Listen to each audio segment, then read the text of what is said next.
नमस्कार दोस्तों, मैं Parasnath. Life high study IAS में आपका स्वागत है। दोस्तों, आज हम लोग राजा महेंद्र प्रताप सिंह विश्वविद्यालय अलीगढ़ के बीएड फोर्थ सेमेस्टर एग्जाम 2025-26 जो 14 मई 2026 से एग्जाम होने जा रहा है, उसके लिए पेपर 401 अर्थात अधिगम के लिए आकलन या असेसमेंट फॉर लर्निंग का यूनिट 2 आकलन उपकरणों की रचना का प्रैक्टिस सेट 2 हल करेंगे। इसके टॉप 100 अति महत्वपूर्ण प्रश्न रहेंगे। यहाँ से निश्चित रूप से एग्जाम में प्रश्नों के सेम टू सेम आने की संभावना है, इसलिए आप लोग वीडियो को पूरा देखिएगा। पहले यूनिट वाइज, उसके बाद फुल प्रैक्टिस सेट हल करेंगे।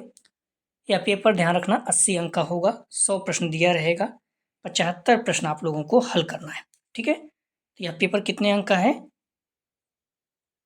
80 अंक का थ्योरी। ठीक है, जो ऑब्जेक्टिव होगा आपका 80 अंक रहेगा पेपर। 100 प्रश्न दिया रहेगा और आपका 100 में से 75 प्रश्न हल करना है। 75 में आपका 30 प्रश्न मिनिमम सही होना चाहिए। क्लियर है? तो एक प्रश्न आपका 1.066 अंक का होगा। समय 2 घंटे रहेगा अर्थात 120 मिनट। आपका जो पेपर होगा ध्यान रखना 12 बजे से 2 बजे तक 2 घंटे का रहेगा।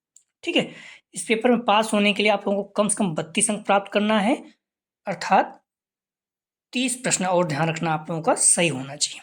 ठीक है, पेपर 401 अर्थात अधिगम के लिए आकलन असेसमेंट फॉर लर्निंग, इसका यूनिट 2 आकलन उपकरणों की रचना, डिजाइन ऑफ असेसमेंट टूल्स। आप लोग डिस्क्रिप्शन में जाएंगे, लिंक आप प्लेलिस्ट 401 इस जगह पे क्लिक करेंगे तो इस पेपर की सारी वीडियो आपको क्रम से मिल जाएगा। आइए देखते हैं प्रश्नों को। आप लोग ध्यान रखना, हम लोग शाम को 6 बजे प्रैक्टिस सेट हल करेंगे। आप लोग प्लीज टाइम से आ जाया करें और अपने कॉलेज ग्रुप में जो भी फ्रेंड है सभी को वीडियो शेयर कीजिए, निवेदन है। आइए देखते हैं प्रश्नों को। प्रश्नों का जवाब आप लोग देते रहें, इससे क्या होगा, आपको याद होते जाएंगे और साथ में बने रहेंगे। संज्ञानात्मक क्षेत्र के उद्देश्यों का वर्गीकरण किसने प्रस्तुत किया? ए सिम्पसन, बी केथाल, सी स्किनर, डी बेंजामिनियस, ब्लूम। संज्ञानात्मक क्षेत्र के उद्देश्यों का वर्गीकरण किसने प्रस्तुत किया? तो सही जवाब हो जाएगा इसका, ध्यान रखना आप लोग, डी बेंजामिन एस ब्लूम। ठीक है, तो ध्यान रखना जो अधिगम के उद्देश्यों का वर्गीकरण है 3 हुआ है, ज्ञानात्मक, भावात्मक, क्रियात्मक। ज्ञानात्मक का 6 पार्ट है, भावात्मक में 6 पार्ट है, क्रियात्मक में भी 6 पार्ट है। ठीक है, ज्ञानात्मक का जो है वर्गीकरण किसने प्रस्तुत किया? तो बीएस ब्लूम।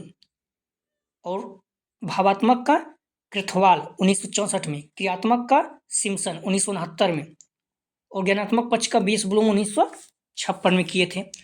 तो इस तरह से क्लियर रखिए, यहाँ से बहुत प्रश्न पूछता है हर साल। सामग्री के अर्थ को समझना मूल रूप से है ए अनुप्रयोग, विज्ञान, सी संश्लेषण, डी बोध। सही जवाब हो जाएगा 2 का, ध्यान रखना, डी बोध। अगला प्रश्न है, नए परिस्थिति में पहले से सीखी गई सामग्री का उपयोग करना है। ए अनुप्रयोग, विज्ञान, सी विश्लेषण, डी बोध। सही जवाब हो जाएगा ए अनुप्रयोग। अगला प्रश्न है, एक नया विचार बनाने के लिए कई विचारों को एक साथ रखना कहलाता है। ए अनुप्रयोग, विज्ञान, सी मूल्यांकन, डी संश्लेषण। सही जवाब हो जाएगा 4 का, डी संश्लेषण। ध्यान रखना, एक नया विचार बनाने के लिए कई विचारों को एक साथ रखना अर्थात जोड़ रहे हैं, कई विचारों को एक साथ जोड़ना संश्लेषण, और अलग करना विश्लेषण। क्वेश्चन भी आता है एग्जाम में, निम्नलिखित प्रश्नों का विश्लेषण कीजिए। विश्लेषण मतलब होता है निगेटिव पॉजिटिव दोनों बताना, तो यहाँ पर विश्लेषण मतलब किसी चीज को अलग करना। ठीक है, एक विचार को, एक नया विचार बनाने के लिए कई विचारों के साथ रखना संश्लेषण, और अलग करना विश्लेषण, दोनों याद रखना। ये संश्लेषण और विश्लेषण ध्यान रखना ज्ञानात्मक पक्ष के, ज्ञानात्मक पक्ष उसके पार्ट हैं। अगला प्रश्न है, संज्ञानात्मक क्षेत्र में मुख्य फोकस है। तो सही जवाब हो जाएगा, ध्यान रखना, 5 का, सी बौद्धिक कौशल का। अगला प्रश्न है, निम्नलिखित में से कौन सा क्षेत्र शारीरिक और क्रियात्मक कौशल से संबंधित है? ये भावात्मक क्षेत्र, बी क्रियात्मक, सी संज्ञानात्मक, डी इनमें से कोई नहीं। सही जवाब हो जाएगा बी क्रियात्मक क्षेत्र। अगला प्रश्न है, दृष्टिकोण, मूल और रुचियां किस क्षेत्र द्वारा परिलक्षित होती हैं? ए भावात्मक क्षेत्र, बी मनोचालक क्षेत्र, सी संज्ञानात्मक क्षेत्र, डी उपरोक्त में से कोई नहीं। सही जवाब हो जाएगा 7 का ए, भावात्मक क्षेत्र। अगला प्रश्न है, संज्ञानात्मक डोमेन का उच्चतम स्तर है? ए संश्लेषण, बी विश्लेषण, सी बोध, डी मूल्यांकन। ध्यान रखना, संश्लेषण डोमेन, संज्ञानात्मक डोमेन का उच्चतम स्तर पूछ रहा है, तो आप लोग निम्न भी रखना है, निम्नतम स्तर भी याद रखना है। ठीक है, तो सही जवाब हो जाएगा 8 का डी, मूल्यांकन। संज्ञानात्मक डोमेन में कितने स्तर हैं? 6। कौन कौन से? ज्ञान, बोध, अनुप्रयोग, विश्लेषण, संश्लेषण और लास्ट है मूल्यांकन। सबसे उच्चतम स्तर मूल्यांकन हो गया। और ध्यान रखना, सबसे निम्नतम स्तर क्या है? तो ज्ञान है। ठीक है, ज्ञान जो है सबसे निम्नतम स्तर है। संज्ञानात्मक डोमेन के 6 स्तर हैं, ज्ञान, बोध, अनुप्रयोग, विश्लेषण, संश्लेषण, मूल्यांकन। सबसे उच्चतम स्तर मूल्यांकन, सबसे निम्न स्तर ज्ञान है, दोनों याद रखना। इसी तरह से भावात्मक पक्ष है, उसके भी 6 स्तर हैं, अग्रहण, अनुक्रिया, अनुमूल्यन, विचारणा, व्यवस्थापन, चरित्रीकरण। चरित्रीकरण सबसे उच्च हो गया, अग्रहण सबसे निम्न हो गया। इसी तरह सिम्पसन के भी, इसी तरह से क्रियात्मक पक्ष के भी 6 पार्ट हैं, उद्देश्य, कार्यवाही, नियंत्रण, समायोजन, स्वाभाविकरण, आदत निर्माण। आदत निर्माण सबसे उच्च स्तर हो गया और उद्दीपन सबसे निम्न स्तर हो गया। इस तरह से आप लोग क्लियर रखना, यहाँ से प्रश्न हर साल आता है, मोस्ट इंपॉर्टेंट है। यूनिट 2 में जो टॉपिक है, ध्यान रखना, अधिगम उद्देश्यों का वर्गीकरण ब्लूम के अनुसार, ये मोस्ट इंपॉर्टेंट, हर एग्जाम में पूछता है, किसी भी एग्जाम में आप देख लीजिए, चाहे नेट TRF में देख लीजिए, वहाँ भी। ठीक है, ध्यान रखना, इस चीज़ जरूर याद रखना। अगला प्रश्न है, ब्लूम टेक्सोनॉमी में ज्ञान, विश्लेषण, संश्लेषण का जिक्र करते हुए संकेत मिलता है। तो अभी हम लोग बात भी कर रहे थे, ज्ञान, विश्लेषण, संश्लेषण, मूल्यांकन सब किसमें है? तो सही जवाब हो जाएगा 9 का ए, संज्ञानात्मक डोमेन का। ठीक है, तो ज्ञान, विश्लेषण, ज्ञान, बोध, अनुप्रयोग, विश्लेषण, संश्लेषण, मूल्यांकन, ये सब संज्ञानात्मक डोमेन का है। ठीक है, इसी तरह मैंने बताया भी, भावात्मक डोमेन, क्रियात्मक डोमेन सभी के याद होना चाहिए। अगला प्रश्न है, भावात्मक क्षेत्र से संबंधित मुख्य उद्देश्य है? ए, छात्र एक पत्र लिख सकता है, बी, छात्र ईमानदारी को महत्व देता है, सी, छात्र ग्राफ खींच सकते हैं, डी, विद्यार्थी चित्र बना सकता है। सही जवाब हो जाएगा 10 का, ध्यान रखना, बी, छात्र ईमानदारी को महत्व देता है। अगला प्रश्न है, किसी विषय के संज्ञानात्मक संरचना को जानने के लिए विषय सामग्री को कुछ भागों में विभक्त करने के रूप किसे जाना जाता है? तो किसी विषय के संज्ञानात्मक संरचना को जानने के लिए विषय सामग्री को कुछ भागों में विभक्त करने के रूप किसे जाना जाता है? सही जवाब हो जाएगा, ध्यान रखना, बी, विश्लेषण। मैंने पहले ही कहा, अलग करना, किसी विषय संज्ञानात्मक संरचना में जानने के लिए विषय सामग्री को कुछ भागों को विभक्त करना विश्लेषण है, और जोड़ना संश्लेषण है, दोनों याद रखना। ठीक है, सही जवाब हो जाएगा बी। ऊपर देख सके हैं, एग्जाम में आए हुए हैं, ऊपर देखे हैं तो आप जोड़ना था, तो वहां पर संश्लेषण हो गया। अगला प्रश्न है, मूल रूप से उद्देश्यों का पहला प्रारूप होना चाहिए? ए, मापित, बी, परीक्षित, सी, मूल्यांकित, डी, आकलित। सही जवाब हो जाएगा 12 का डी, आकलित। अगला प्रश्न है, अनुदेशात्मक उद्देश्यों में सम्मिलित हैं? तो ए, सीखने की गतिविधियां, बी, शिक्षण नीतियां, सी, सीखने का संसाधन, डी, क्रियात्मक क्रिया। सही जवाब हो जाएगा 13 का ए, सीखने की गतिविधियां। अगला प्रश्न है, सही गलत प्रश्नों का सबसे महत्वपूर्ण लाभ क्या है? ए, निर्माण में आसानी, बी, अनुमान लगाने का उन्मूलन, सी, पद वैधता, डी, व्यापक प्रतिदर्शन। सही जवाब हो जाएगा 14 का ए, निर्माण में आसानी। अगला प्रश्न है, लघु उत्तरीय प्रश्नों से छात्र की क्षमता का आकलन किया जा सकता है? सही जवाब हो जाएगा 15 का बी, प्राप्त जानकारी का विश्लेषण। अगला प्रश्न है, MCQ में गलत विकल्प होते हैं? तो ए, प्रतिक्रियाएं, बी, उत्तर, सी, विचलित करने वाले, डी, इनमें से कोई नहीं। सही जवाब हो जाएगा सी। MCQ मतलब जो आप लोग पेपर हो रहा है ऑब्जेक्टिव वाला, इसमें गलत विकल्प क्या होते हैं? विचलित करने के लिए, आपको मतलब तो डाइवर्ट करने के लिए। प्लीज़ वीडियो को लाइक और शेयर करें, कॉलेज ग्रुप में जो भी फ्रेंड आप हैं। 6 बजे हम लोग प्रैक्टिस सेट हल करें, 6 बजे अगर आप आ जाएंगे तो बेस्ट रहेगा, नहीं बाद में भी देख सकते हैं। ठीक है, और मैं फिर से कह रहा हूँ, अगर आप जुड़े रहेंगे, सारे प्रैक्टिस सेट अच्छे से तैयार कर लेंगे तो आपके 90+ बन जाएंगे। अगर आप नॉर्मली मेहनत करें 85+ बन ही जाएगा। ठीक है, तो आप लोग जो भी पेपर है, जैसे 401, 402, 403, तीनों में सबसे ये माना जाता है मेहनत करोगे, कठिन कठिन क्या, अगर मेहनत करोगे तो बच्चों को 74, 76, 78 नंबर आए हुए हैं।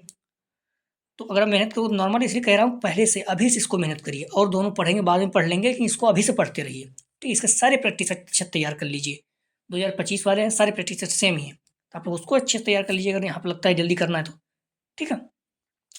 प्रश्न है, चर्चा विधि किस प्रकार के साक्षात्कार विधि में सम्मिलित है? सही जवाब हो जाएगा बी, केंद्रित साक्षात्कार। अगला प्रश्न है, जब साक्षात्कारकर्ता केवल एक होता है तो साक्षात्कार कहलाता है?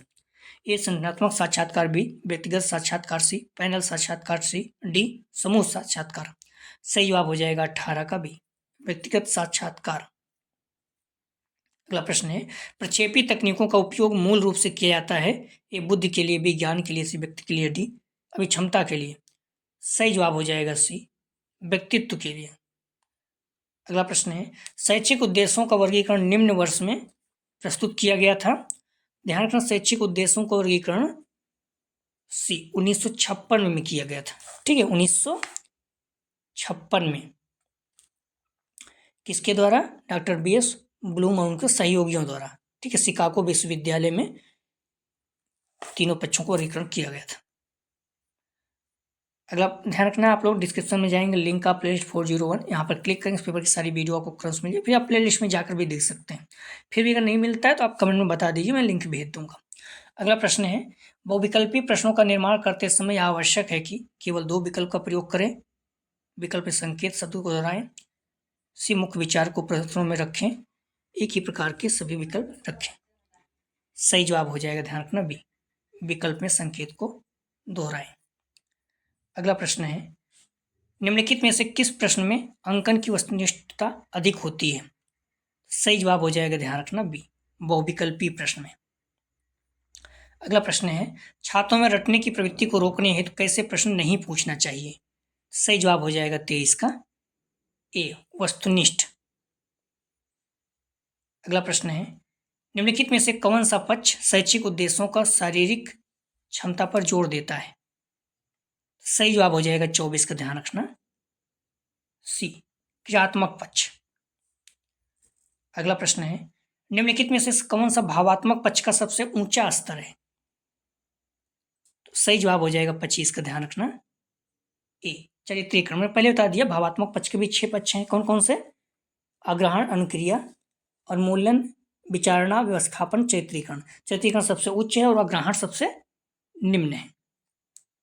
भावात्मक पक्ष का सबसे नीचा स्तर अग्रहण है। अगला प्रश्न है, क्रियात्मक पक्ष का विकास किया गया? सही जवाब हो जाएगा, ध्यान रखना 26 का बी, सिम्पसन द्वारा। ठीक है, 1969 में। भावात्मक पक्ष का संबंध है? सही जवाब हो जाएगा 27 का बी, प्रशंसा से। आप किसी की प्रशंसा, आप जो लोग जो बोलते हैं चतुर होते हैं, होशियार होते हैं, वो किसी की प्रशंसा करके काम निकाल लेते हैं। ठीक है, तो इसलिए आप लोग थोड़ा से बच के रहें। अगला प्रश्न है, क्रिया सूचक शब्द प्रत्यास्मरण आता है? सही जवाब हो जाएगा, ध्यान रखना ए, ज्ञान में। अगला प्रश्न है, वह परीक्षण जिसको बार बार प्रशासित करने पर समान परिणाम आता है कहलाता है? ए विश्वसनीय, बी वैध, सी व्यापक, डी विभेदीकरण। सही जवाब हो जाएगा ए, विश्वसनीय। मनोवैज्ञानिक परीक्षण में विश्वसनीयता का तात्पर्य किसी परीक्षण को उसकी विशेषता से है, जिसके अनुसार यदि एक ही परीक्षण किसी व्यक्ति को समान परिस्थितियों में जितनी बार हल करने पर दिया जाता है, उतनी ही बार उस व्यक्ति को उतने ही अंक प्राप्त होते हैं जितने कि उसे पहली बार प्राप्त, मतलब सेम, हर बार उत्तर सेम आए। उदाहरण प्रस्तुत करते हैं, मान लीजिए एक व्यक्ति दिनेश की बुद्धि परीक्षण द्वारा 120 बुद्धिलब्धि अर्थात 1.0 प्राप्त होती है। कुछ समय उपरांत समान परिस्थितियों में बुद्धि परीक्षण से उसकी बुद्धिलब्धि 120 ही निकलती है। इसी बात तीसरी, चौथी, पांचवी कितनी बार भी करिए 120 ही प्राप्त होती है। तो ये विश्वसनीयता कहलाता है। जब किसी परीक्षा के बार बार अंकन करने पर कोई अंतर नहीं आता, परीक्षा कहलाता है। ठीक है, परीक्षा कहलाती है। अगला प्रश्न है, RCEM का पूरा नाम, मतलब फुल फॉर्म पूछ रहा है। सही जवाब हो जाएगा C, regional college of education, Mysore. अगला प्रश्न है, निम्नलिखित में से कौन सी विशेषता अच्छे परीक्षण की नहीं है? ए वैधता, बी विश्वसनीयता, सी व्यापकता, डी कठिनाई। सही जवाब हो जाएगा 31 का डी, कठिनाई। अगला प्रश्न है, व्यक्तिगत त्रुटि किसी परीक्षण की कम की जा सकती है उसे बनाकर। ए वस्तुनिष्ठ, बी विश्वसनीय, सी वैध, डी व्यवहारिक। सही जवाब हो जाएगा ए वस्तुनिष्ठ। अगला प्रश्न है, परिवर्त त्रुटि को कम किया जा सकता है परीक्षण को अधिक विश्वसनीय बनाकर, वैध बनाकर, वस्तुनिष्ठ बनाकर, इनमें से कोई नहीं। सही जवाब हो जाएगा सी वस्तुनिष्ठ बनाकर। अगला प्रश्न है, किस प्रकार की प्रश्नावली में प्रश्न पूर्व निर्धारित होते हैं। ए संरचनात्मक, बी असंरचनात्मक, सी बी दोनों, डी में से कोई नहीं। सही जवाब हो जाएगा ए संरचनात्मक। अगला प्रश्न है, किस परीक्षण पत्र में उत्तरदाता अपने उत्तर को बनाता है। सही जवाब हो जाएगा 35 का ए निबंधात्मक परीक्षण। निबंधात्मक परीक्षण में क्या होता है, फ्री होते हैं, कुछ भी लिख सकते हैं, अपने विचार व्यक्त कर सकते हैं। अगला प्रश्न है, निम्नलिखित में से कौन सा परीक्षण का उद्देश्य है। ए प्रत्येक विद्यार्थी की उपलब्धि स्तर की व्याख्या करना, भी विद्यार्थी के परस्पर किसी विषय में मजबूत व कमजोर क्षेत्रों का पता लगाना, सी सामान्य कौशल में वर्ष दर वर्ष वृद्धि की जा सकती है, डी उपरोक्त सभी। सही जवाब हो जाएगा, ध्यान रखना 36 का डी उपरोक्त सभी तीनों। अगला प्रश्न है, खुले प्रश्न समानता होते हैं। ए सत्य प्रकार के, बी सही मेल प्रकार के, सी निबंधात्मक प्रकार के, डी उपरोक्त सभी। तो खुले प्रश्न पूछ रहा है, सही जवाब हो जाएगा सी निबंधात्मक। इसमें क्या अपने विचार आप खुल के व्यक्त कर सकते हैं। अगला प्रश्न है, निम्नलिखित में से कौन सा प्रत्यास्मरण प्रकार के परीक्षण पद का उदाहरण है। ए रिक्त स्थानों की पूर्ति, बी बहुविकल्पी प्रकार के पद, सी सही मेल पद, डी उपरोक्त सभी। सही जवाब हो जाएगा ए रिक्त स्थानों की पूर्ति प्रत्यास्मरण प्रकार के परीक्षण का उदाहरण है। तो 38 का सही जवाब हो जाएगा ए। बहुविकल्पी प्रकार के पद, सही मेल पद इत्यादि विज्ञान प्रकार के परीक्षण का उदाहरण है। ठीक, इस चीज को भी ध्यान रखिएगा। बहुविकल्पी प्रकार के पद, सही मेल पद प्रत्याभिज्ञान प्रकार के परीक्षण के पद है। अगला प्रश्न है, पद विश्लेषण किया जाता है। ए अच्छे परीक्षण पदों का चयन हेतु, बी कमजोर पदों को अस्वीकार करने हेतु, सी ए बी दोनों, डी में से कोई नहीं। सही जवाब हो जाएगा ए बी दोनों, चयन और अस्वीकार दोनों। अगला प्रश्न है, प्रत्याभिज्ञान प्रकार के प्रश्न है। ए वर्णनात्मक, बी परिभाषात्मक, सी विशेषात्मक, डी बहुविकल्पी प्रश्न। सही जवाब हो जाएगा डी बहुविकल्पी प्रश्न जो है ये प्रत्याभिज्ञान प्रकार के। अगला प्रश्न है, नकल की संभावना अधिक होती है। ए निबंधात्मक परीक्षा में, बी वस्तुनिष्ठ परीक्षा में, सी साक्षात्कार में, डी उपरोक्त सभी। सही जवाब हो जाएगा बी वस्तुनिष्ठ परीक्षा में। अगला प्रश्न है, अध्यापक निर्मित वस्तुनिष्ठ परीक्षण की सीमाएं हैं। ए परीक्षण की रचना अत्यंत कठिन है, बी अत्यधिक परिश्रम, समय एवं धन की आवश्यकता, सी छात्रों की कमजोरियों का जानना कठिन, डी उपरोक्त सभी। सही जवाब हो जाएगा 42 का डी उपरोक्त सभी। अगला प्रश्न है, सीखने का उद्देश्य अपेक्षित परिवर्तन का वर्णन है या कथन किसने कहा। सही जवाब हो जाएगा 43 का ए आई के डेविस। अगला प्रश्न है, शैक्षिक उद्देश्य बालक के विकास में परिवर्तन ला सकते हैं। ए ज्ञानात्मक क्षेत्र, बी भावात्मक, सी मनोक्रियात्मक, डी उपरोक्त सभी। शैक्षिक उद्देश्य बालक के विकास में परिवर्तन ला सकते हैं। सही जवाब हो जाएगा डी उपरोक्त सभी, ज्ञानात्मक, भावात्मक और मनोक्रियात्मक तीनों। उद्देश्यों को व्यवहारिक रूप में लिखने से बनाया जा सकता है। सही जवाब हो जाएगा 45 का ए अधिगम प्रक्रिया को सरल। अगला प्रश्न है, रॉबर्ट मेगर ने उद्देश्यों को व्यवहारिक रूप में लिखने के लिए प्रयोग किया। सही जवाब हो जाएगा 46 का बी ब्लूम के वर्गीकरण को। अगला प्रश्न है, परीक्षा की किन प्रविधियों का प्रयोग किया जाता है। ये मौखिक, भी लिखित, सी प्रायोगिक, डी उपरोक्त सभी। सही जवाब हो जाएगा 47 का डी उपरोक्त सभी। अगला प्रश्न है, मूक बधिर व्यक्तियों के व्यवहार को समझने में प्रयोग की जाती है। तो ए अवलोकन, बी अनुसूची, सी परीक्षण बैटरी, डी समाजमिति विधि। सही जवाब हो जाएगा 48 का ए अवलोकन विधि। अगला प्रश्न है, संचयी आलेख को कार्यालयों में कहा जाता है। तो सही जवाब हो जाएगा 49 का डी वार्षिक रिपोर्ट।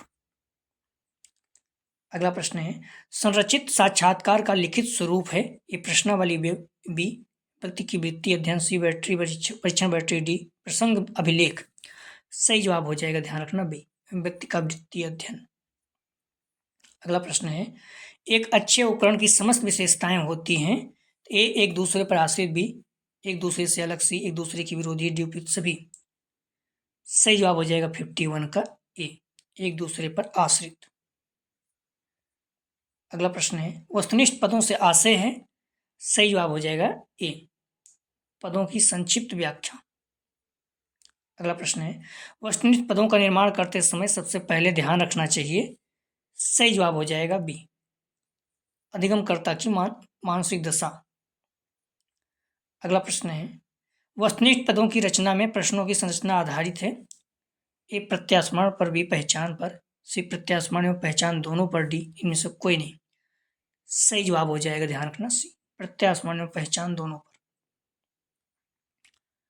अगला प्रश्न है, ब्लूप्रिंट को कहा जाता है। ए त्रिदशा सूचक, बी मनोदशा सूचक, सी स्मृति सूचक, डी कार्यशैली सूचक। तो ब्लूप्रिंट को कहा जाता है त्रिदशा सूचक। ठीक है, 55 का सही जवाब हो जाएगा।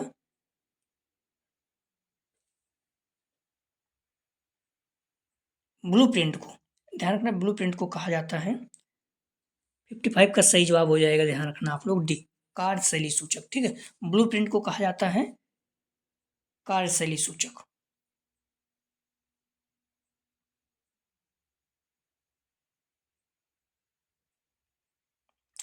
ब्लूप्रिंट एक ऐसा चार्ट होता है जिसमें शामिल होते हैं। सही जवाब हो जाएगा इसका, ध्यान रखना आप लोग, ब्लूप्रिंट एक ऐसा चार्ट होता है जिसमें शामिल होते हैं। सही जवाब हो जाएगा ए, उद्देश्य।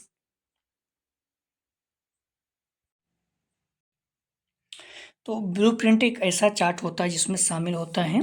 तो सही जवाब हो जाएगा 56 का, ध्यान रखना डी, उपयुक्त सभी। ठीक है, उद्देश्य, विषय वस्तु, प्रश्न प्रकार। अगला प्रश्न है, मनोवैज्ञानिक उपकरण मापते हैं।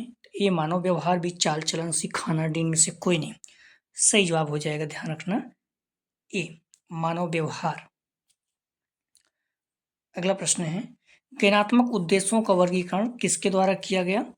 सही जवाब हो जाएगा 58 का ए, बीएस ब्लूम द्वारा। ध्यान रखना, बीएस ब्लूम द्वारा ज्ञानात्मक उद्देश्यों का वर्गीकरण किया गया। ठीक है, कब, 1956 में, याद रखना। और भावात्मक पक्ष का क्रथवाल द्वारा 1964, क्रियात्मक उद्देश्यों का सिम्पसन द्वारा 1969, तीनों याद रखना। अगला प्रश्न है, अच्छे मापन उपकरण की कसौटी है उसकी।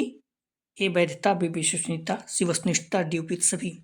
सही जवाब हो जाएगा, ध्यान रखना डी, उपयुक्त सभी। अगला प्रश्न है, वस्तुनिष्ठ प्रश्नों का प्रमुख दोष है। ए अनुमान, बी वस्तुनिष्ठता, सी वैधता, डी विश्वसनीयता। सही जवाब हो जाएगा ए, अनुमान। अगला प्रश्न है, ध्यान रखना, बहुविकल्पीय प्रश्न बच्चों को सही उत्तर की पहचान करने की योग्यता का आकलन करते हैं। अगला प्रश्न है, प्राथमिक कक्षाओं में किस मूल्यांकन प्रविधि का प्रयोग किया जाता है। ए जांच सूची, बी निरीक्षण, सी संचयी आलेख, डी रेटिंग स्केल। सही जवाब हो जाएगा 61 का, ध्यान रखना बी, निरीक्षण।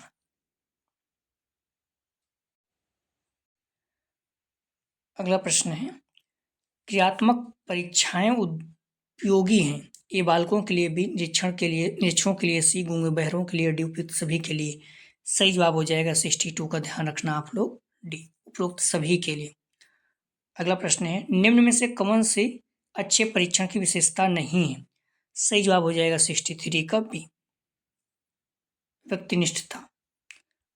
अगला प्रश्न है, ध्यान रखना, एक अच्छे आकलन उपकरण की कसौटियां हैं। तो इसमें आप ध्यान रखना, तकनीकी कसौटी, व्यवहारिक कसौटी। और तकनीकी कसौटी में कौन कौन सा है, मानकीकरण, विश्वसनीयता, वस्तुनिष्ठता, वैधता, विभेदी कारिता, मानक, विशिष्टता। ठीक है, और व्यवहारिक कसौटियों में उद्देश्यपूर्णता, व्यापकता, मितव्ययिता, उपयोगिता, गहनता, प्रतिनिधित्वता, सुगमता, भाषा सक्षमता। अगला प्रश्न है, निम्नलिखित में से किस अवस्था में परीक्षण पद का विभेदीकरण सर्वाधिक होगा। सही जवाब हो जाएगा 64 का, ध्यान रखना ए, जब कठिनाई मूल 50 हो। अगला प्रश्न है, ज्ञानात्मक पक्ष का संबंध है। ए प्रशंसा विज्ञान, सी ये भी दोनों डी में से कोई नहीं। सही जवाब हो जाएगा 65 का ध्यान रखना बी ज्ञांश। ज्ञानात्मक पक्ष 6 है विस्पुलुम का। ज्ञान, बोध, अनुप्रयोग, विश्लेषण, संश्लेषण, मूल्यांकन। ज्ञानात्मक पक्ष का प्रथम स्तर ज्ञान है, ज्ञानात्मक पक्ष का अंतिम स्तर मूल्यांकन है। भावात्मक पक्ष में कृथवाल ने प्रस्तुत किया था अग्रहण, अनुक्रिया, उन्मूलन, विचारणा, व्यवस्थापन, चैत्रीकरण, ये है। और भावात्मक पक्ष का ध्यान रखना, प्रथम पक्ष अग्रहण है, भावात्मक पक्ष का अंतिम पक्ष जो है चैत्रीकरण है। क्रियात्मक उद्देश्यों का वर्ग 6 पक्ष है, इसका भी सिम्पसन ने प्रस्तुत किया था 1969 में। उद्दीपन, कार्रवाई, नियंत्रण, समायोजन, स्वाभाविकरण, आदत निर्माण। क्रियात्मक पक्ष का प्रथम स्तर क्या है? उद्दीपन, और अंतिम आदत निर्माण। अगला प्रश्न है मानव व्यवहार के मापन में किस उपकरण का उपयोग किया जाता है? ए परीक्षण, बी आकलन, सी मापन, डी मूल्यांकन। सही जवाब हो जाएगा 66 का ध्यान रखना आप लोग ए परीक्षण। अगला प्रश्न है एक परीक्षण का ब्लूप्रिंट किस आधार पर आवश्यक है? सही जवाब हो जाएगा 67 का ध्यान रखना आप लोग सी। शैक्षिक प्रश्नों दोनों, आदत ये भी दोनों। अगला प्रश्न है वस्तुनिष्ठता परीक्षण के उपकरण की है? ये तकनीकी भी, व्यवहारिक, कसौटी, सी भी दोनों, डी में से कोई नहीं। सही जवाब हो जाएगा ध्यान रखना वस्तुनिष्ठता परीक्षण के उपकरण की है। सही जवाब हो जाएगा ए तकनीकी कसौटी। अगला प्रश्न है वैकल्पिक प्रतिक्रिया प्रश्न के पद कौन से हैं? तो ए सत्य, सत्य बी, सही गलत सी, ए भी दोनों, डी में से कोई नहीं। सही जवाब हो जाएगा 69 का सी, सत्य सत्य, सही गलत दोनों। अगला प्रश्न है वस्तुनिष्ठ परीक्षाएं होती हैं, ए वैध, बी विश्वसनीय, सी भी दोनों, डी में से कोई नहीं। सही जवाब हो जाएगा 70 का सी, वैध और विश्वसनीय दोनों। अगला प्रश्न है निष्पक्ष मूल्यांकन किस प्रकार के प्रश्नों से किया जाता है? सही जवाब हो जाएगा 71 का ध्यान रखना बी, वस्तुनिष्ठ प्रकार के प्रश्नों से। अगला प्रश्न है भावात्मक पक्ष के उद्देश्यों को किस वर्ष में वर्गीकृत किया? सही जवाब हो जाएगा 72 का बी, 1964 में। भावात्मक पक्ष का 1964 में कृथवाल ने, बी एस ब्लूम ने ज्ञानात्मक पक्ष का 1956 में, क्रियात्मक पक्ष का सिम्पसन ने 1969 में। ठीक है, तीनों को याद रखना है। भावात्मक पक्ष के उद्देश्यों का वर्गीकरण 1964 में कृथवाल ने वर्गीकृत किया। अगला प्रश्न है निम्नलिखित में से प्रशंसा संबंधित है, तो प्रशंसा किससे संबंधित है? ये ज्ञानात्मक पक्ष बी, भावात्मक पक्ष सी, मनोक्रियात्मक पक्ष डी में से कोई नहीं। सही जवाब हो जाएगा बी, भावात्मक पक्ष से। अगला प्रश्न है किस तकनीक का प्रयोग अचेतन पक्ष को मापने में किया जाता है? ए निर्धारण मापनी, बी समायोजित समाजमिति, सी प्रक्षेपी, डी सभी। सही जवाब हो जाएगा 74 का ध्यान रखना सी, प्रक्षेपी तकनीक। अगला प्रश्न है मनोवैज्ञानिक उपकरण का उपयोग किया जाता है, ये मानव व्यवहार का अध्ययन बी, स्वभाव का अध्ययन सी, चरित्र का अध्ययन डी में से कोई नहीं। सही जवाब हो जाएगा 75 का ध्यान रखना ए, मानव व्यवहार का अध्ययन। साइकोलॉजिकल टेस्टिंग के लेखक अनस्तसी हैं। अगला प्रश्न है निम्नलिखित में से कौन सा कथन सही नहीं है अर्थात गलत है? सही जवाब हो जाएगा ध्यान रखना 76 का बी, क्रमित मापनी का स्तर सबसे निचला होता है। तो गलत है, नामित मापनी का स्तर सबसे निचला होता है। अगला प्रश्न है निम्नलिखित में से कौन सा बोध का कार्य सूचक क्रिया नहीं है? ए उदाहरण, बी वर्गीकरण, सी प्रत्यास्मरण, डी व्याख्या। सही जवाब हो जाएगा 77 का सी, प्रत्यास्मरण। अगला प्रश्न है कौन सा थर्स्टन का पीएमए नहीं है? ए स्मृति, बी तर्क, सी संवेग, डी उपयुक्त सभी। सही जवाब हो जाएगा सी, संवेग। वाक्य पूर्ति विधि व्यक्तित्व मापन की विधि है। सही जवाब हो जाएगा 79 का ध्यान रखना सी, प्रक्षेपी विधियां। अगला प्रश्न है निम्नलिखित में से कौन सी व्यक्तित्व मापन की वस्तुनिष्ठ विधि नहीं है? सही जवाब हो जाएगा सी का सी, स्थिति परीक्षण। अगला प्रश्न है विचारात्मक प्रश्न किस प्रकार के होते हैं? ए अनेक उत्तर वाले प्रश्न, बी नियत सही उत्तर वाले प्रश्न, सी सही एकल उत्तर वाले प्रश्न, डी उपयुक्त में से कोई नहीं। सही जवाब हो जाएगा ध्यान रखना ए, अनेक सही उत्तर वाले प्रश्न। अगला प्रश्न है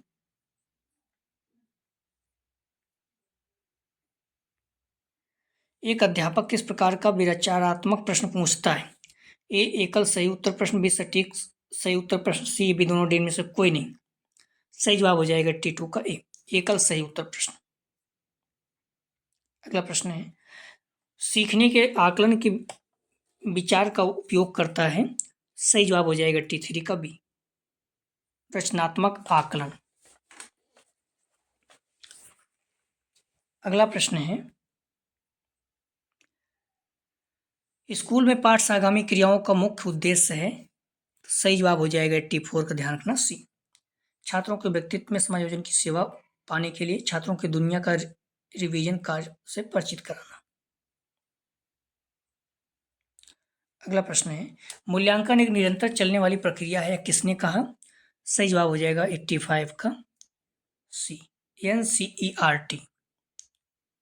अगला प्रश्न है, संरचनात्मक मूल्यांकन है, तो इसका राइट आंसर हो जाएगा, ध्यान रखना, 86 का सी, छात्रों के शैक्षिक लब्धि की प्राप्ति की जांच। नेक्स्ट क्वेश्चन है, कौन सा कथन समूह में मेल नहीं खाता है। ए, मापन एवं मूल्यांकन शरणार्थी नहीं होते। बी, मूल्यांकन एक सतत प्रक्रिया है। सी, अभिप्रेरणा अधिगम के लिए आवश्यक है। डी, उपयुक्त सभी। सही जवाब हो जाएगा 87 का, ध्यान रखना, इसका डी, कौन सा कथन मेल नहीं खाता, तीनों, ठीक है, तीनों, डी इसका सही, मतलब तीनों मेल खाते। मापन मूल्यांकन शरणार्थी नहीं होते, मूल्यांकन सतत प्रक्रिया है, अभिप्रेरणा अधिगम के लिए आवश्यक है, ठीक है। तो इस चीज को आप थोड़ा से ध्यान रखना, कौन सा कथन समूह में मेल नहीं खाते, तो मापन एवं मूल्यांकन शरणार्थी नहीं होते, मूल्यांकन सतत प्रक्रिया है, अभिप्रेरणा अधिगम के लिए आवश्यक है। डी इसका सही जवाब है।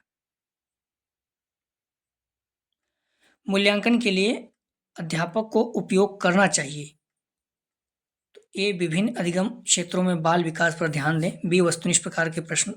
सी, निबंधात्मक प्रकार के प्रश्न। डी, मौखिक परीक्षण। सही जवाब हो जाएगा 88 का, ध्यान रखना आप लोग, ए, विभिन्न अधिगम क्षेत्रों में बाल विकास पर ध्यान दें। अगला प्रश्न है, रचनात्मक आकलन के लिए EBS है। सही जवाब हो जाएगा 89 का, ध्यान रखना, ए, अधिगम के लिए आकलन। अगला प्रश्न है, व्यवहारिक उद्देश्यों के लिए ज्ञानात्मक पक्ष का विकास किसके द्वारा किया गया। सही जवाब हो जाएगा 90 का बी, BS ब्लूम द्वारा। अगला प्रश्न है, बाल अंतर्बोध परीक्षण तकनीक है। एक क्रमित तकनीक, बी, रचनात्मक तकनीक, सी, अभिव्यक्ति तकनीक, डी, उपयुक्त सभी। सही जवाब हो जाएगा 91 का, ध्यान रखना, बी, रचना तकनीक। अगला प्रश्न है, व्यवहारिक उद्देश्यों के लिए भावात्मक पक्ष का विकास किया गया। सही जवाब हो जाएगा 92 का ए, कृथवाल द्वारा। अगला प्रश्न है, सूचनादाता किस प्रकार के प्रश्नावली में हाँ नहीं में उत्तर देता है। ए, चित्रित, बी, प्रतिबंधित, सी, अप्रतिबंधित, डी, मिश्रित। सही जवाब हो जाएगा 93 का बी, प्रतिबंधित। अगला प्रश्न है, साक्षात्कार संबंधित है। ए, प्रश्नावली से, बी, अनुसूची से, सी, चिन्हांकन से, डी, प्राप्तांक पत्र से। सही जवाब हो जाएगा 94 का, ध्यान रखना आप लोग, बी, अनुसूची से। अगला प्रश्न है, अशाब्दिक निर्धारण मापनी है। ए, निर्धारण मापनी, बी, स्थिति मापनी, सी, आंतरिक संगति मापनी, डी, आत्म निर्धारण मापनी विधि। सही जवाब हो जाएगा 95 का डी, आत्म निर्धारण विधि। अगला प्रश्न है, निर्धारण मापनी का महत्वपूर्ण भाग है। ए, निर्णायक, बी, विषयी, सी, सातत्य, डी, उपयुक्त सभी। सही जवाब हो जाएगा 96 का, ध्यान रखना, डी, सभी। अगला प्रश्न है, अवलोकन प्रणाली का मूल आधार है। ये वैज्ञानिक, भी काल्पनिक, सी, भी दोनों, डी में से कोई नहीं। सही जवाब हो जाएगा ए, वैज्ञानिक। अगला प्रश्न है, बोध का आधार होता है, तो सही जवाब हो जाएगा, ध्यान रखना, ए, अत्यंत सूक्ष्म, बी, गहरा, सी, अवलोकित, डी, उपयुक्त सभी। सही जवाब हो जाएगा 98 का डी, उपयुक्त सभी। अगला प्रश्न है, बहुविकल्पी प्रश्न बच्चों की योग्यता का आकलन करते हैं। सही जवाब हो जाएगा 99 का, ध्यान रखना, ए, सही उत्तर की पहचान करने। अगला प्रश्न है, आकलन के उपकरण है। ए, साक्षात्कार, बी, अनुसूची, से प्रश्नावली, डी, ये सभी। सही जवाब हो जाएगा डी, ये सभी। अगला प्रश्न है, अवलोकन के प्रकार हैं। ए स्वावलोकन एवं बाह्यावलोकन बी, नियोजित तथा अनियोजित अवलोकन सी, प्रत्यक्ष तथा प्रत्यक्ष अवलोकन डी। ये सभी सही जवाब हो जाएगा, ध्यान रखना डी, ये सभी। करीब 127 प्रश्नों को आप लोग पूरा देखिएगा। अगला प्रश्न है, व्यक्ति के विभिन्न व्यवहारों का मापन करने के लिए प्रयोग करते हैं। तो सही जवाब हो जाएगा 102 का, ध्यान रखना सी, आकलन के उपकरण, आकलन की तकनीक दोनों। अगला प्रश्न है, समाज में व्यक्ति की गतिशीलता के बारे में अध्ययन किया जाता है। तो सही जवाब हो जाएगा इसका, ध्यान रखना बी, समाजमिति तकनीकी द्वारा। अगला प्रश्न है, व्यक्ति के अचेतन मन का मापन करती है। तो राइट आंसर हो जाएगा इसका, ध्यान रखना बी, प्रक्षेपी तकनीक। व्यक्ति के ऊपर की व्यक्ति के लिए अंक अथवा संकेत प्रयुक्त किए जाते हैं। ए प्रक्षेपी तकनीक में भी, चेकलिस्ट सी, निर्धारण मापनी डी, इनमें से सभी। तो इसके राइट आंसर हो जाएंगे सी, निर्धारण मापनी में। अगला प्रश्न है, ज्ञानात्मक व्यवहार के मापन के लिए उपयोग करते हैं। ए साक्षात्कार परीक्षण, सी अवलोकन तकनीक डी, ये सभी। सही जवाब हो जाएगा 106 का, ध्यान रखना डी, ये सभी। अगला प्रश्न है, संचयी अभिलेख की आवश्यकता होती है। ये कार्यालयों में, विद्यालयों में, सी भी, दोनों डी में से कोई नहीं। सही जवाब हो जाएगा सी, कार्यालय और विद्यालय दोनों जगह। संचयी अभिलेख के द्वारा विद्यालयों में प्राय छात्रों से संबंधित विभिन्न सूचनाओं को क्रमबद्ध रूप से एकत्रित किया जाता है, जैसे छात्रों की उपस्थिति, योग्यता, शैक्षिक प्रगति, पाठ्य सामग्री, क्रियाओं, रुचियां, व्यक्ति कार्य सहभागिता। ठीक है। अगला प्रश्न है, गुणों के मापन के लिए प्रयोग करते हैं। तो राइट आंसर हो जाएगा 108 का, ध्यान रखना बी, निर्धारण सूची में। अगला प्रश्न है,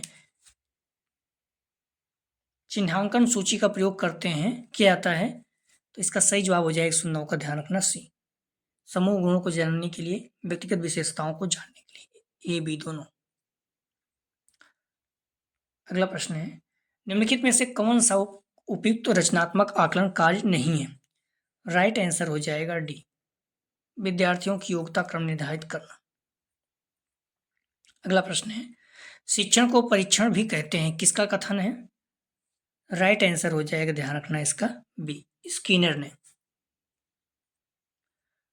अगला प्रश्न है, निम्नलिखित में से कौन सा आकलन का उपकरण नहीं है। सही जवाब हो जाएगा 112 का, ध्यान रखना डी, संगोष्ठी। अवलोकन परीक्षण साक्षात्कार है, लेकिन संगोष्ठी नहीं है।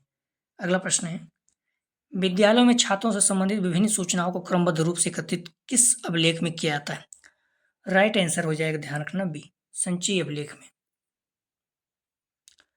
नेक्स्ट क्वेश्चन, एनेक्डोटल अभिलेख उदाहरण है। तो राइट आंसर हो जाएगा बी, अवलोकन तकनीक का। साक्षात्कार किस उपकरण का उदाहरण है। राइट आंसर हो जाएगा, ध्यान रखना ए, स्व आख्या तकनीक। नेक्स्ट क्वेश्चन, रोरसा का मसी लक्ष्य परीक्षण उदाहरण है। राइट आंसर हो जाएगा, ध्यान रखना बी, प्रक्षेपी तकनीक। मौखिक परीक्षा का उपयोग सर्वप्रथम किसने किया। तो राइट आंसर हो जाएगा, ध्यान रखना बी, ग्लेडाइट्स। नेक्स्ट क्वेश्चन, कुछ संबंधित परीक्षणों अथवा उप परीक्षणों के एक निर्देशित समूह को क्या कहा जाता है। राइट आंसर हो जाएगा, ध्यान रखना डी, परीक्षण बैटरी। चेकलिस्ट किसका उदाहरण है। तो राइट आंसर हो जाएगा ए, अवलोकन तकनीक का। नेक्स्ट क्वेश्चन, यदि किसी परीक्षण में कोई व्यक्ति अनेक परीक्षणों द्वारा कॉपी जांचने के बाद समान अंक प्राप्त करता है तो परीक्षण हम लोग देख चुके हैं बी, विश्वसनीय है। बार बार चेक करो, कितनी बार भी चेक करो एक ही उत्तर आए। अच्छे परीक्षण की विशेषता होती है विश्वसनीयता, वैधता, वस्तुनिष्ठता। उपकरण की व्यवहारिक विशेषता है। राइट आंसर हो जाएगा डी, ये सभी। उपयोगिता, मितव्ययिता, सुदर्शनता। अगला प्रश्न है, परीक्षण द्वारा अपने लक्ष्य की प्राप्ति करना किसके अंतर्गत आता है। राइट आंसर हो जाएगा ए, वस्तुनिष्ठता। परीक्षण का जन्म व्यक्ति विशेषताओं को मापने के लिए होता है। नेक्स्ट क्वेश्चन है, निम्नलिखित में से कौन सा रचनात्मक आकलन के लिए उचित उपकरण नहीं है। राइट आंसर हो जाएगा, ध्यान रखना बी, सत्र परीक्षा। अगला प्रश्न है,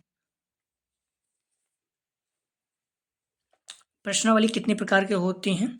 सही जवाब हो जाएगा 124 का, ध्यान रखना बी। प्रश्नावली जो है 3 प्रकार की है। अप्रतिबंधित प्रश्नावली बी, प्रतिबंधित प्रश्नावली सी, चित्रात्मक प्रश्नावली। अगला प्रश्न है, प्रश्नावली सूची संबंधित है तो राइट आंसर हो जाएगा, ध्यान रखना ए, परिप्रेक्ष्य आकार से। अगला प्रश्न है, प्राथमिक कक्षा के विद्यार्थियों को परीक्षण दिया जाता है, राइट आंसर हो जाएगा ए, 3 Rs। अगला प्रश्न है, रचनात्मक उत्तरों के लिए चाहिए तो राइट आंसर हो जाएगा ए, मुक्त उत्तरी प्रश्न। तो आप लोग डिस्क्रिप्शन में जाएंगे, लिंक में देखेंगे, यहाँ पर लिंक आप प्लेलिस्ट 401 इस जगह पर क्लिक करेंगे, इस पेपर की सारी वीडियो आपको क्रम से मिल जाएगा। अगला जो प्रैक्टिस सेट हल करेंगे 401 अधिगम के लिए आकलन, एसेंशियल फॉर लर्निंग का यूनिट 3 परीक्षण का निर्माण, ठीक है। तो आप लोग प्लीज़ 6 बजे आ जाया करें। अपने वीडियो को ज़्यादा से ज़्यादा शेयर कीजिए, कॉलेज ग्रुप जो भी फ्रेंड आपके बीएड कर रहे हैं, चाहे सेकंड सेमेस्टर में चाहे फोर्थ सेमेस्टर में। सेकंड सेमेस्टर की 2025 का प्रैक्टिस सेट है, सारा आज भी महत्वपूर्ण है, आप लोग सॉल्व कर सकते हैं। प्लीज़ वीडियो को लाइक और शेयर कीजिए। चैनल को यदि आप लोग सब्सक्राइब नहीं किए हैं, चैनल को सब्सक्राइब कीजिए। वीडियो देखने के लिए धन्यवाद दोस्तों।